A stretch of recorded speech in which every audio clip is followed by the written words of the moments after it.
amiga do 7º ano, tudo bem com vocês? Beleza! Bom, gente, hoje quinta-feira, pertinho ali do sextou, 15 de abril de 2021, nós iremos ter uma aulinha no livrinho de gramática, naquele fininho verdinho, porém, a aula que nós iremos ter no livro de gramática será somente atividades, ok? Que nós iremos lá colocar em dia. E as páginas de hoje são 46 a 50, somente atividade. Mas o que eu quero falar hoje será sobre uma revisão sobre verbo. Isso, revisão de algo que nós já vimos lá atrás, que nós já conhecemos, já pegamos ali afinidades, ok? Aí eu paro e pergunto a vocês: o que é um verbo?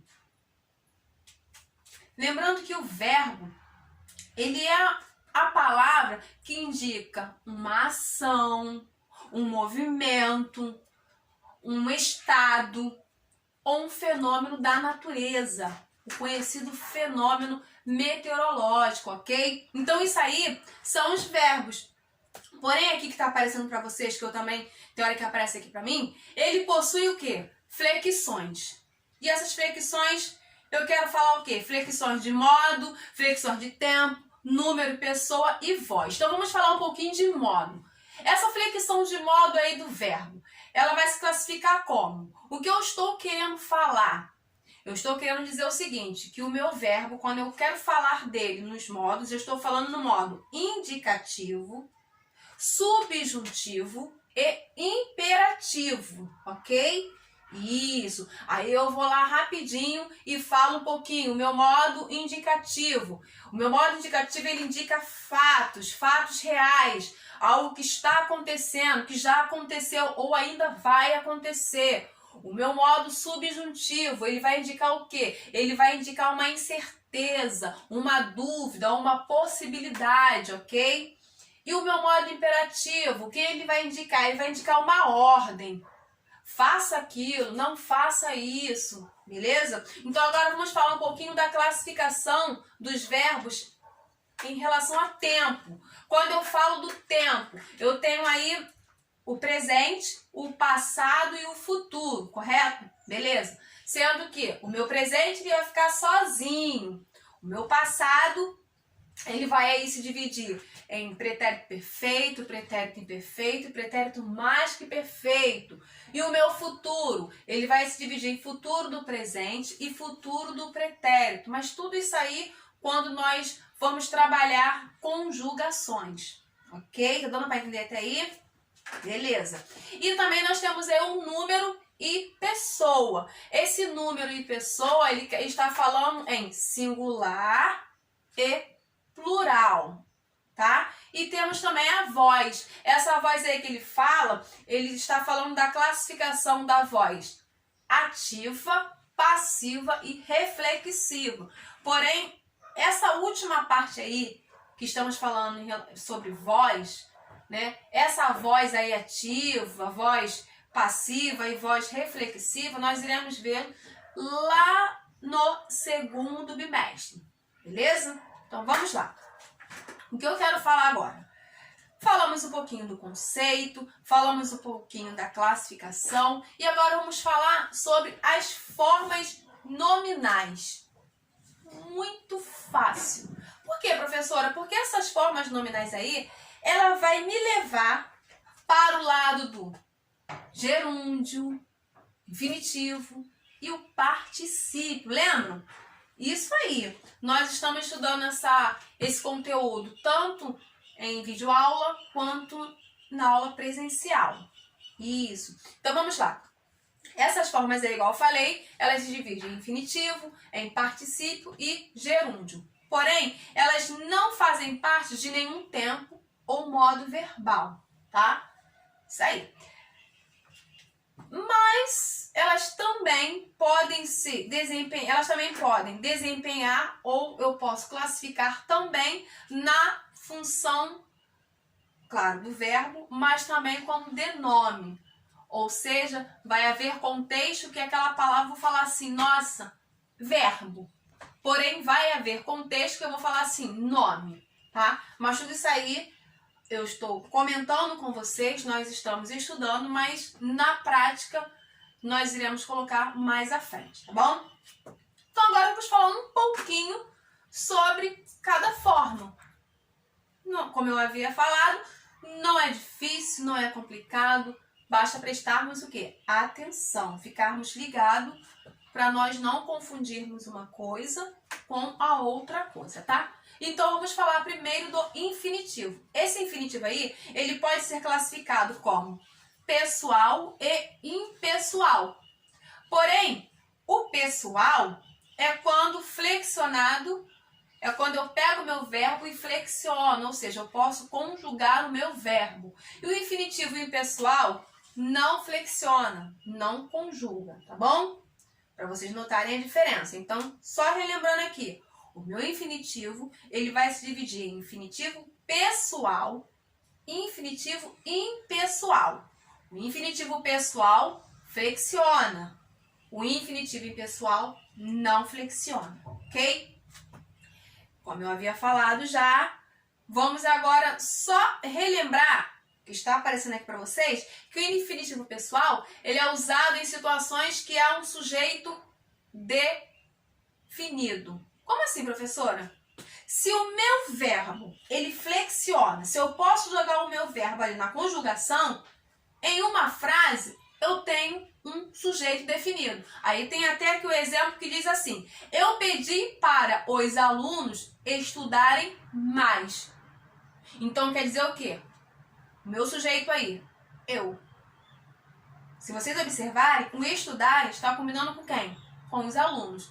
Então esse verbo aí, ele foi flexionado, ele teve uma conjugação, ok? E o meu infinitivo impessoal, ele já é usado em locuções verbais, ou seja, quando não há um sujeito definido, tá?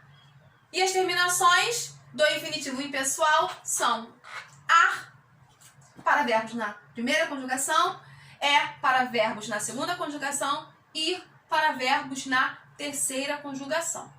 Aí, eu trago um exemplo para vocês. Qual é o exemplo, professora? Aparecendo aqui. Eu não consigo compreender esta situação. Olhei para o meu verbo. O meu verbo ali, a terminação dele foi em ar, ir. Eu já sei que é um infinitivo impessoal. Ok? Beleza? Então vamos agora para o outro aí. Nós agora vamos falar um pouquinho sobre o particípio. Isso, que é muito fácil também, tá? Esse particípio aí, ele se divide em duas partes, em verbos regulares e irregulares, ok? Então, olha só, ele indica o estado da ação depois de finalizada. Isso, você vai ler assim a frase e já peguei. O verbo, ele vai indicar o quê? Uma ação que já terminou, finalizada. Aí você já sabe logo que é o particípio. E assim uma noção de conclusão. Porque eu olho a minha frase, aquilo que eu sempre falo com vocês. Para eu conseguir identificar aquilo que você está falando, eu preciso de um contexto. Então, para eu conseguir fazer a classificação do infinitivo, do particípio, do gerúndio, eu preciso ler a minha frase. Então, no caso do particípio, se a minha frase ela estiver demonstrando uma ação finalizada, eu já sei que nós estamos falando de quem? Do particípio, beleza? E esse particípio aí, ele tem as terminações em ado, tá? Porém, o que acontece?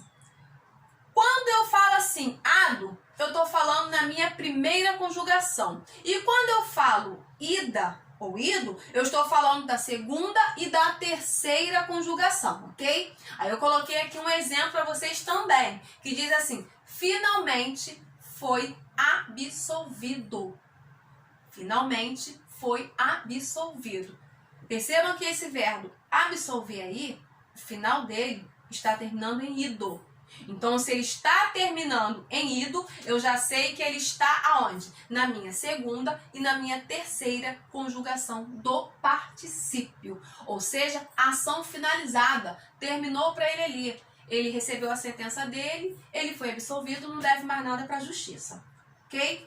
Então agora vamos para outro. Vamos conhecer agora uma outra forma, que se chama gerúndio. Gente, essa daí é super fácil também. Poxa, professora, tudo a senhora fala que é fácil, mas eu tenho que falar que é fácil. Eu tenho que passar para vocês a certeza de que aquele conteúdo é fácil. Por quê? Porque quando vocês chegarem na prática, vocês vão perceber que realmente é fácil. O gerúndio, então, ele é mais fácil. Por quê? Porque ele vai demonstrar ali uma ação prolongada. Alguma coisa que está acontecendo, que está em curso ainda, em andamento, ok? E eu tenho um exemplo aqui. Eu tenho aí exemplo dele terminando em ando, primeira conjugação, endo, segunda conjugação, indo, terceira conjugação. Aí eu trouxe um exemplo aqui para vocês, que diz assim: está terminando a obra no apartamento. A obra já terminou? Não. A obra está terminando, está em andamento. Outro exemplo. Ele está andando. Olha só. Ele já terminou? Não. Está em andamento ali, ó. Ele está andando. Maria está correndo. Quer dizer, é algo que ela está fazendo naquele momento. Então, esse daí se chama o gerúndio. Ok? Não vamos confundir uma ação que já está finalizada, que é o particípio, com uma ação que está em andamento, que é o gerúndio. Ok? Então, agora, vamos fazer o seguinte. Eu tenho aí as formas verbais. Muito fácil. Por quê? Porque as formas verbais, elas se classificam em 3.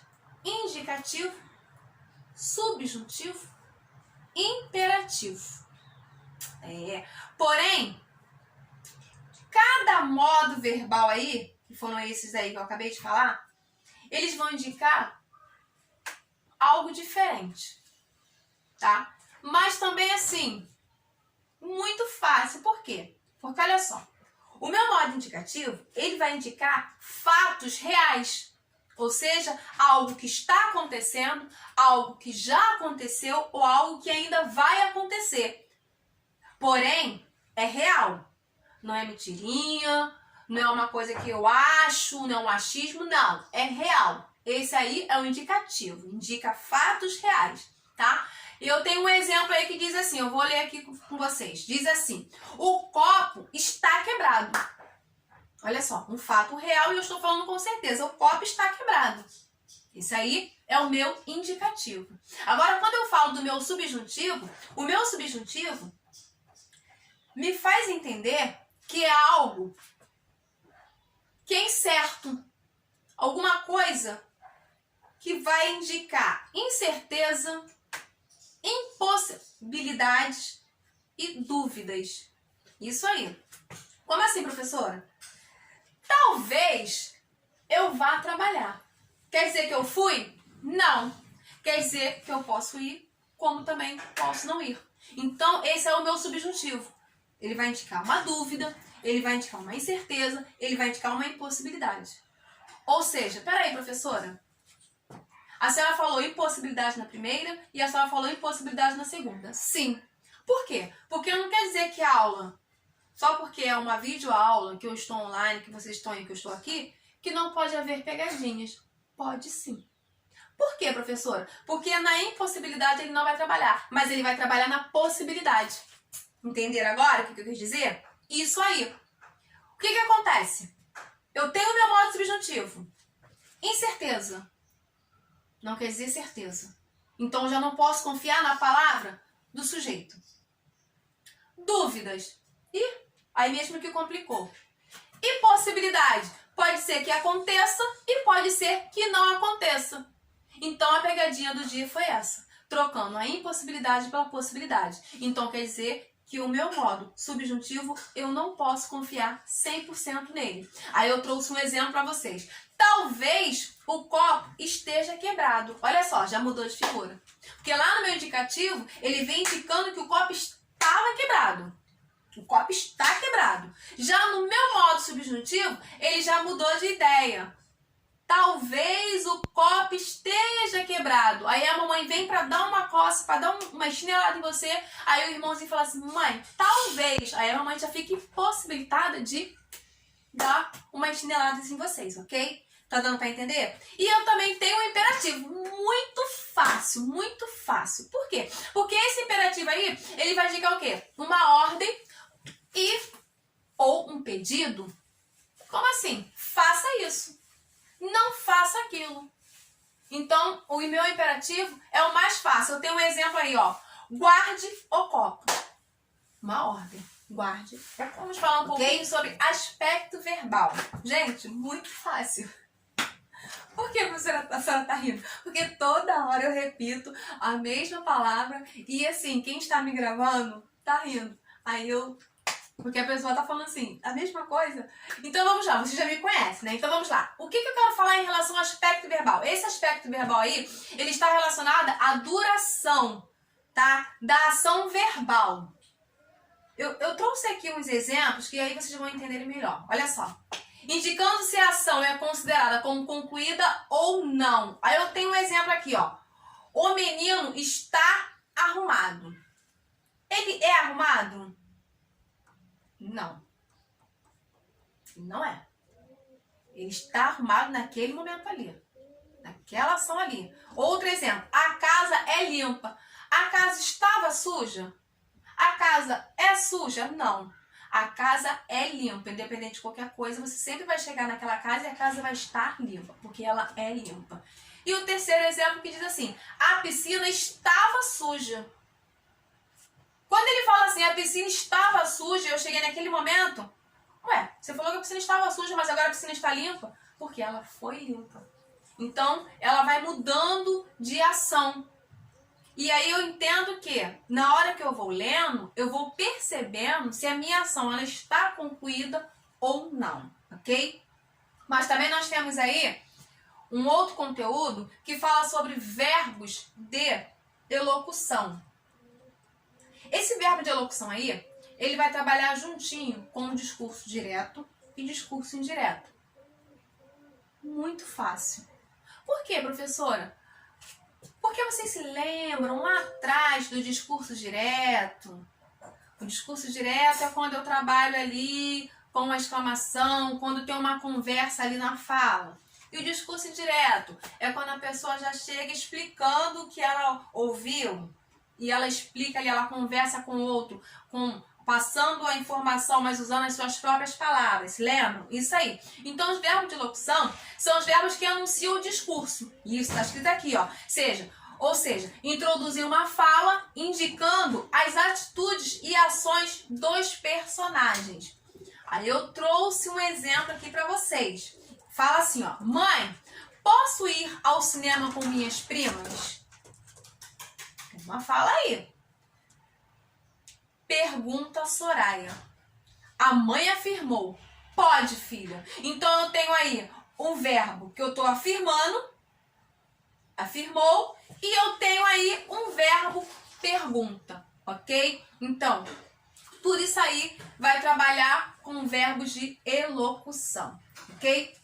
E eu trouxe também para vocês umas atividades, tá? Atividades essas que eu vou estar explicando para vocês agora nesse exato momento.